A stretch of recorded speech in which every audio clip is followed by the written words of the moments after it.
Hey everyone, this is your host, Mae Renfroe, and welcome back to another episode here on Thoughtful Thursday, where I always say we had food for thought. And today I'm talking to my guest, Susanne Murphy, about her story with grief, and then we're going to be kind of talking all things grief. So we're actually doing a series. This is going to be the first of three or four part series. Well, yeah, four, right?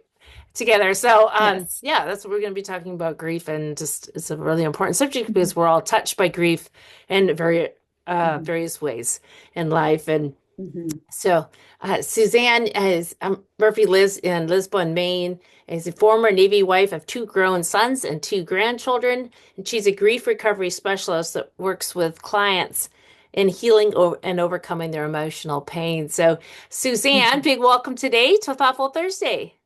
Thank you. Thank you so much for having me. I'm so excited to be here.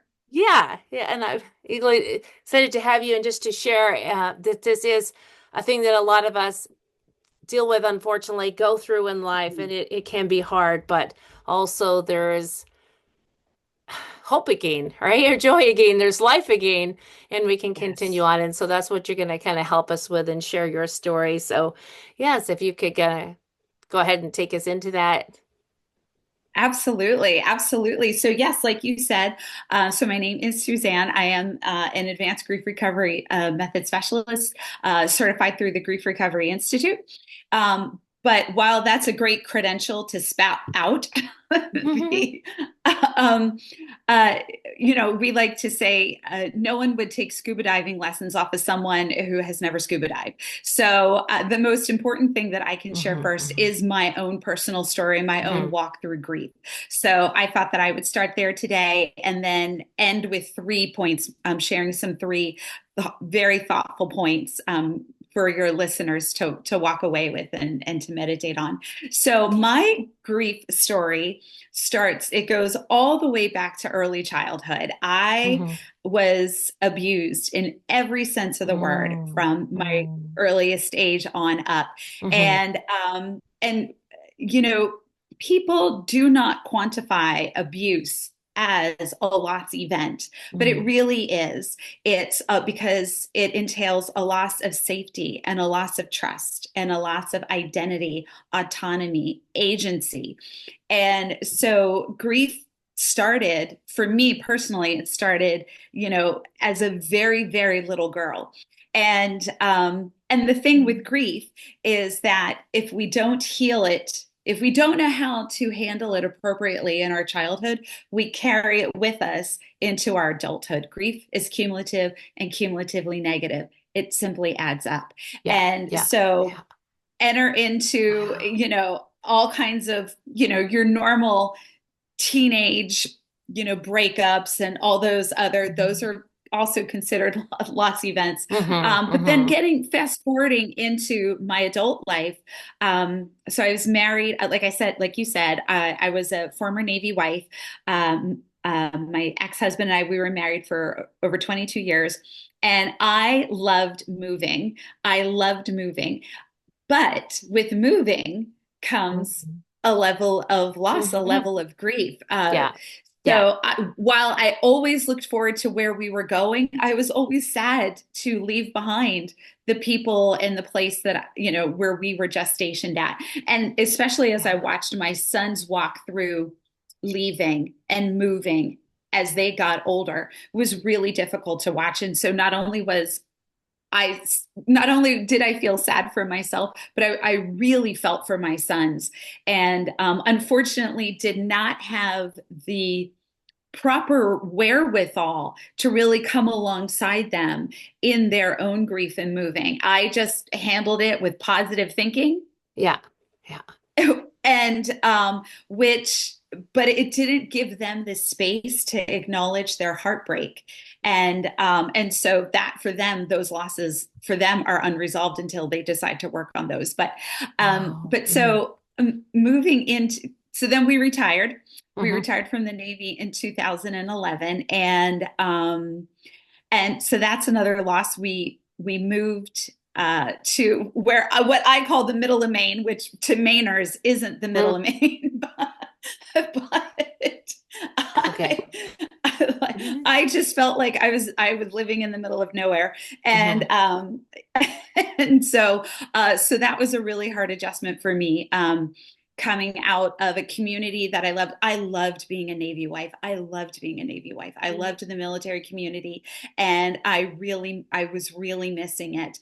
And so then fast forward, both boys graduate from high school and are off to college when my husband decides that he's done and that he believes he's found somebody that's better suited for him. So Oh, he moves oh on. my. So he moves on. And at that point, I mean, I've already lost, like, I had lost when I was younger. I'd lost Hmm. an uncle, I'd lost a grandfather. At this point, at the end of my marriage, I had even already lost my father. I lost my father like maybe a year prior. So Hmm. I was no stranger to death, and just, or loss in general. But again, just believed that I could positive think my way out of it, Yeah, and yeah, I would apply my faith to it and yeah. kind of use scripture as a band-aid. And so then when my husband left, that was a blow, because not only did was he leaving, but not only was I losing my marriage and my family unit as I knew it, with the four of us, Hmm. I was losing a part of my identity. Well, okay, so who am I if I'm not a wife? When we retired from the Navy, I'm a Navy wife. Now what am I? Hmm. Um, Hmm. 9 months before my husband left, I had to give up teaching preschool, which I loved. I loved teaching small children, Hmm. and I had to give that up, and due to some back issues. And I was like, okay, well, who am I now? Who am I if I'm not a Yeah, teacher? Who am I yeah, if I'm not a teacher, if I'm not a wife, or if I'm, not in the military community? And then, the boys being grown and off to college. Okay, well, who am I now that I'm yeah. not really a hands-on mom anymore? And so then, there was just a lot of loss, a lot of feeling lost Yeah, yeah. within and of myself. And so then I eventually, so let me see, that was February 2016 when he left. And then in December 2016, I moved from Maine back to my home state of Pennsylvania. I was born in Philadelphia. My family was Okay. still living in the area. Yeah. And so I moved back home, moved back in with my mom. And I thought I was only going to be there for a few months. And shortly after moving in, I realized that something was wrong with mom. She was already legally blind, but my mother is this Mm-hmm. incredibly strong, independent woman who was able to Hmm. live on her own. And she was doing very well. But after moving in, I was just discovering some behaviors that didn't line up very well. And so, come to find out, my mother was beginning with dementia. And Mm. so I ended up becoming my mom's full-time caregiver. And it was really very difficult watching my mom lose a piece of herself every day for the next 5 years.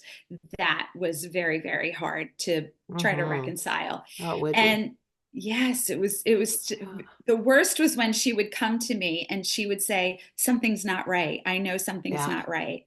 We need to go to the doctor. And I would have to remind her, we've already been to the doctor and this is what the doctor has said. So Yeah. that was very Yeah. heartbreaking to journey through that with my mom.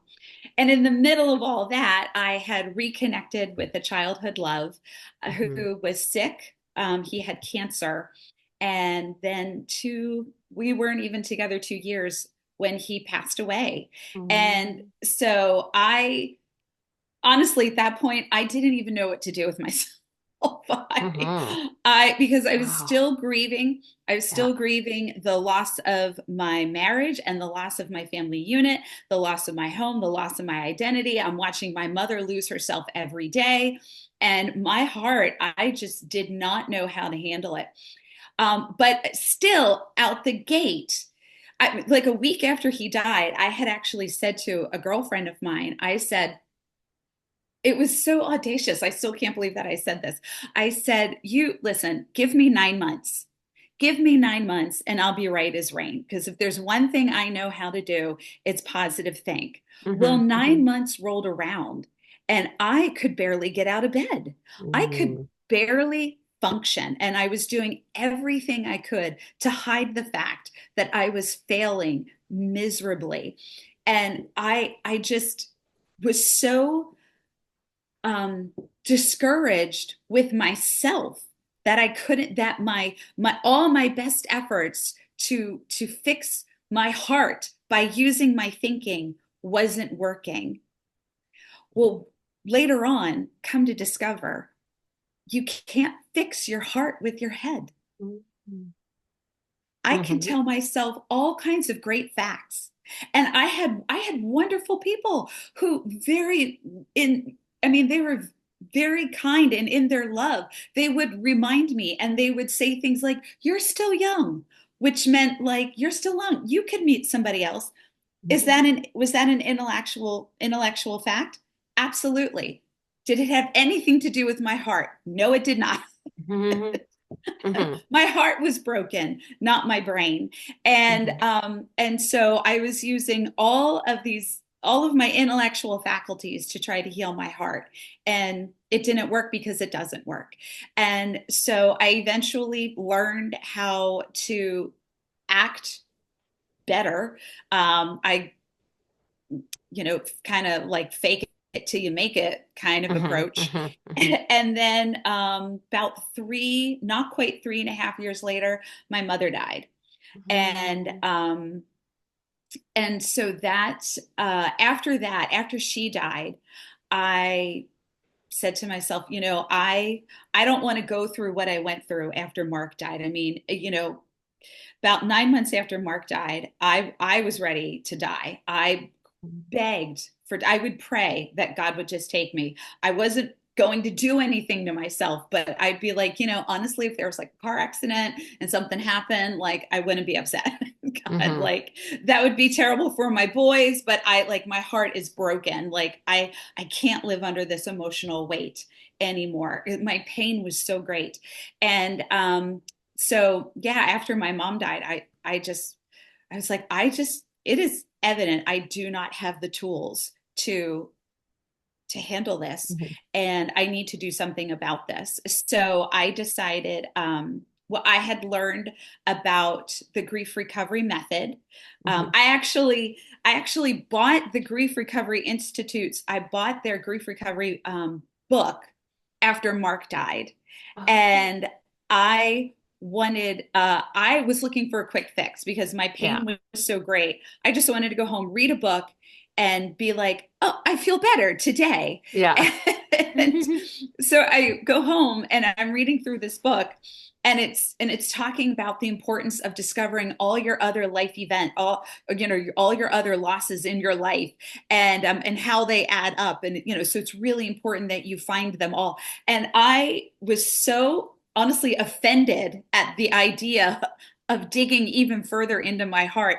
I actually threw the book. I threw the book across the room of my mother's basement. Yeah. And I was just like, no, this book is not helpful whatsoever. This is the worst book ever. And I was so angry. I remember I left it on the floor for like a Mm-hmm. week. I would not even pick it up. I just left it there because I was so angry because I thought it was going to help me immediately. Mm-hmm. And that wasn't the approach. So after my mom died, I through an acquaintance of mine, she was talking about going through grief recovery, and I was like, "Oh, is it through the grief recovery method or program, the institute?" And she was like, "Yes." And I was like, I think I have that book. So I got myself a specialist, Yeah. and I went Yeah. through the program myself. And May, when I tell you how healing and life altering it was, I mean, so much pain fell off of me. So many unhealthy belief systems that I didn't even know I was operating out of Mm-hmm. Mm-hmm. were exposed, and then therefore able to be healed. It immediately, I mean, grief recovery went right up there with Jesus. Like, everybody needs to know about Jesus. Everybody needs to know about Mm-hmm. grief recovery. Mm-hmm. So I immediately enrolled myself into the Grief Recovery um, Institute, and got certified and have been working with grievers ever since. And Mhm. it's just, it's such a pleasure. It's such an honor to come alongside someone in their pain. And Mhm. Mhm. I love etymology. I'm like big into words, and Okay. and the the Latin, where we get the word compassion comes from two different words, cum, and I can't speak Latin, so, but it's passio or something along Mhm. those lines. Mhm. But it literally means with, together, suffering, struggling, suffering, or sin. And so compassion means to come together with someone who is in their struggling, suffering, or sin, not to come at them Oh, in their face, but to yeah. walk alongside them. And Wow. so that's what I get to do when I work with Yeah. clients. And I'm so incredibly grateful for the opportunity. Every time somebody decides to open their heart to me, I view it as a high honor, and I do not take their trust in me lightly. That's for sure. So yeah, yeah, Oh, yeah. Don't you? Isn't that a great yeah. definition? Yeah, It is. I compassion. like what you said about compassion. I wouldn't have realized that, what that means. So that's Yeah, what, wow. So to really have compassion means that you are going to come alongside somebody to help them in their in rough their time. pain. Yes, Yeah. Yeah. exactly. Exactly. Because, Yeah. we're in our society, we are not equipped to handle Hmm. grievers. We're Hmm. not. We have, when we're all growing up at some point in health class, we're taught a level of first aid. If I were to fall over and hurt my arm, dozens of people around me would immediately come over and know how to splint my arm. But at no point are we taught what to do with a broken heart. Yet all Hmm. of us grieve. Hmm. 100% of us grieve. And as a society, we're very ill equipped to know how to to truly come alongside someone who is brokenhearted. And so we inadvertently end up coming at them. We end up coming at Okay. them Yeah. with intellectual facts, like you're still young, or after a divorce, or you'll meet somebody new, or uh, you know, I'm trying to think of another one that pops to my head, but or they're in a better Yeah. place. Oh, those, you yeah, know, for sure. yeah, Something like that. yeah, don't be sad. They're in a better place. Well, that's great, but that's logistics. And Yeah. quite frankly, that has nothing to do with my broken heart right now. I'm happy Yeah. they're in a better place, but I'm really sad that they're not here with me. And it's okay that I'm both. It's okay Yeah. that both are happening right now. Yeah. And yeah, because, grief is the least talked about topic in our society. It's not death. It's not how people die. It's not sickness. It's not even about our feelings. People, it's almost like anxiety is like the new buzzword of the day. Everybody has anxiety. I would like to offer Hmm. that most people are dealing with unresolved grief. And Yeah. those Probably feelings are. produce anxiety because I Mm. feel sad. I'm experiencing this level of emotional pain and I don't know what to do with it. What do I do with it? And Mm. now I'm feeling anxious about it. Mm. So, yeah. So, I mean, grief is so much more, as my story, I think, really, really beautifully lays out a variety of ways that grief can happen, which really leads me into my first point, that grief is um, is not just death and divorce. There are Mhm. over 40 life events that can produce feelings of grief, loss, emotional pain. And some are tangible, which would Yeah. be like a death of a loved one, death of a pet. But some are intangible, such as abuse and loss of Okay. safety. Our soldiers coming back from war, Yeah. experiencing PTSD, are experiencing a high level of loss. And Oh. a lot of those things don't get quantified Mm-hmm. as grief producing events. Mm-hmm. And so the first thing that we need to do is make that very clear, that grief is the normal and natural reaction to loss of any kind. Mm-hmm. Grief is full of the conflicting emotions caused by the loss or change in a familiar pattern of behavior. So it could even be because of something good. Let's say a loved one got promoted Mm-hmm. and now they're working in a different city and their commute's a little different. Maybe they're making more pay and maybe it's their dream job, but they left behind some really great coworkers, and now they get home at a different time of the day. So everything Mm-hmm. else in the family gets thrown off and now you have a new normal. It's okay to be happy about the new adventure and the new opportunity, and sad about the changes that Mm-hmm. are occurring. It's okay. And there can be loss within Yeah.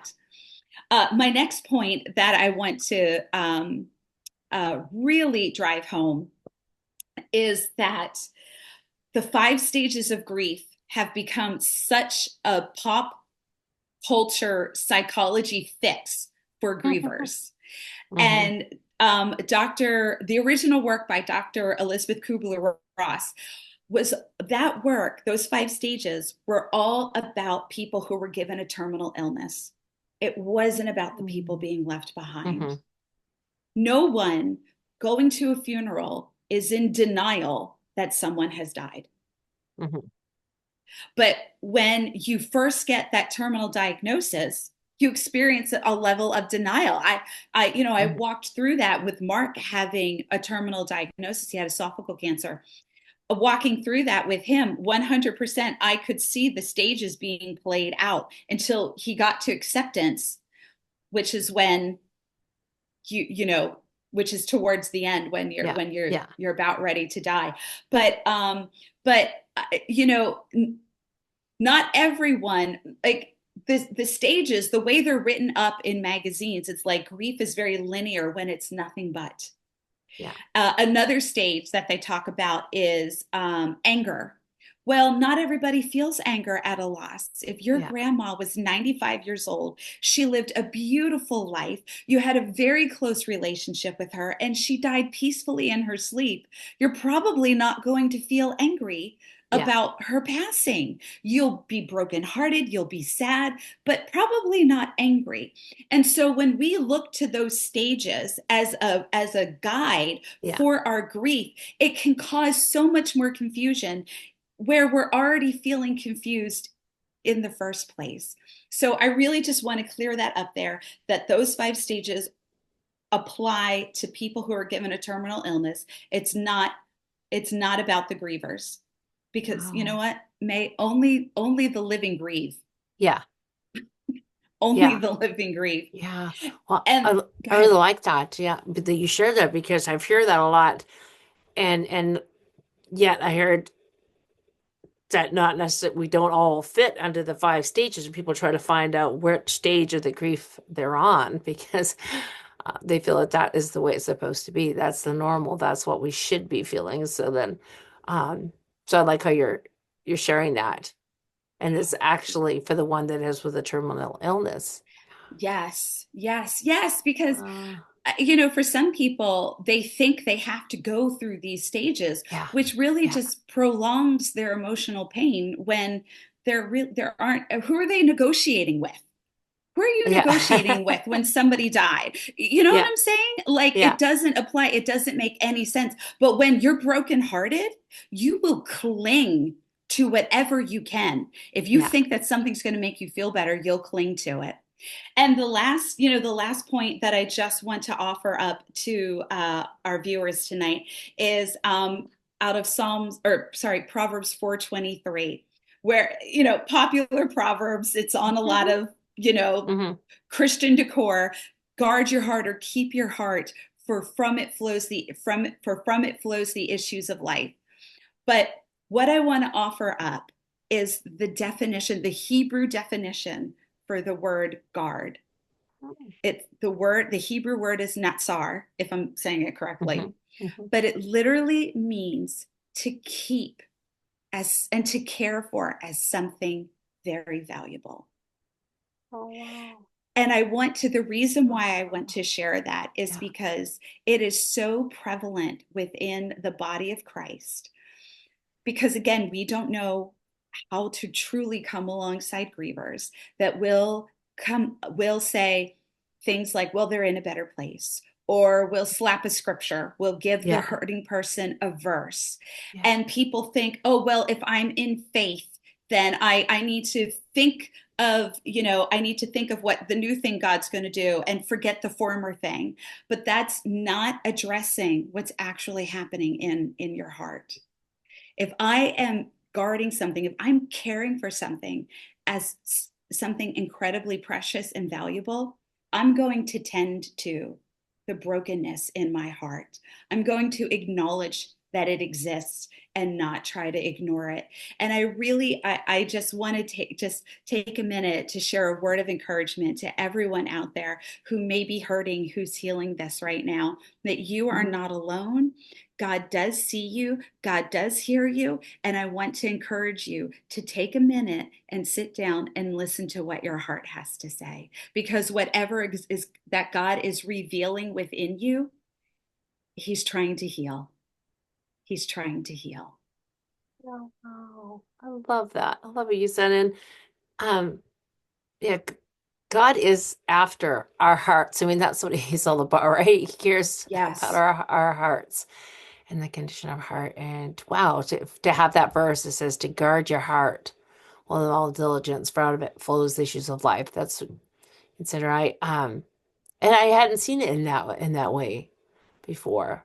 Like our hearts, and our minds, because our hearts are considered like our mind, will, and emotions, right? Yeah. So like that. Yes, So yes. Yeah, yeah. So that kind of what you mean.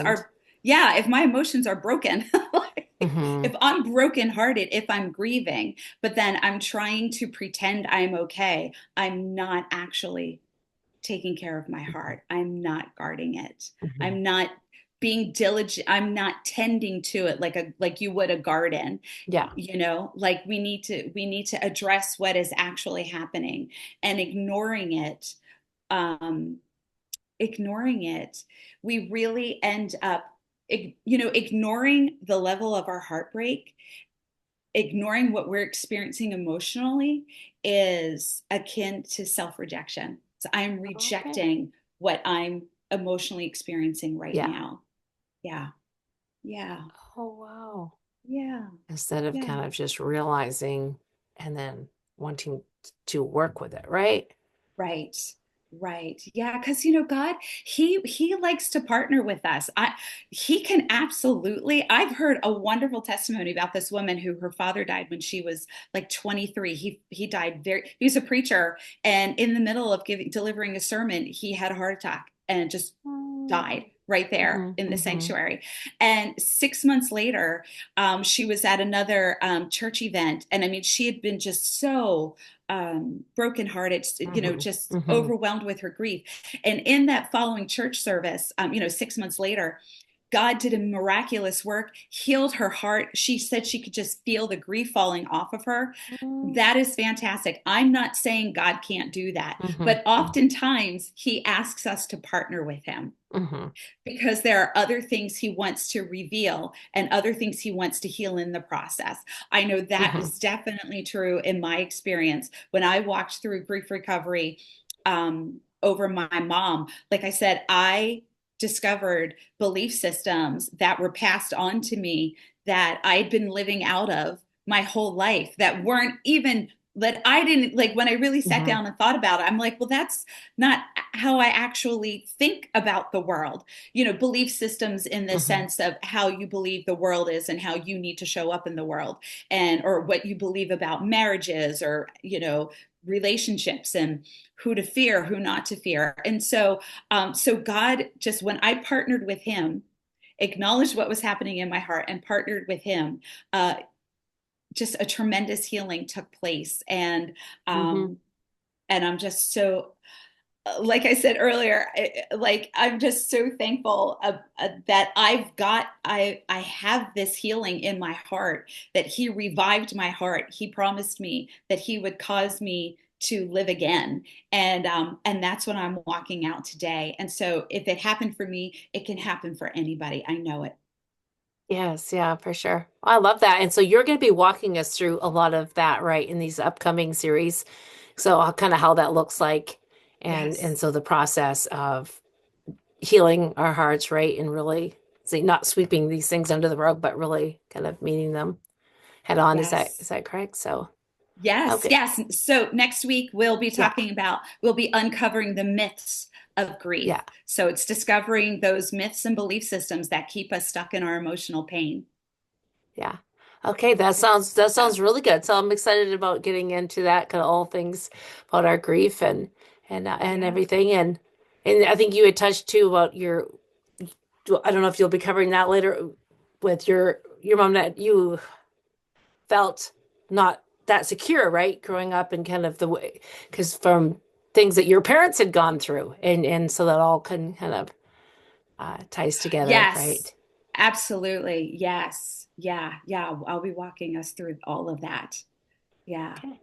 That sounds good. yeah, Thank you so much. yeah. And Oh, you're sorry for welcome, your May. losses that you've been through and all of this, but God has Thank really you. done a great work in you, and now you're able to help others. So I'm really excited. So everybody, just stay tuned for upcoming series together with Suzanne, and she's got valuable content for us. Uh, so take care. We'll see you back next Thursday. All right, bye. Bye, everyone.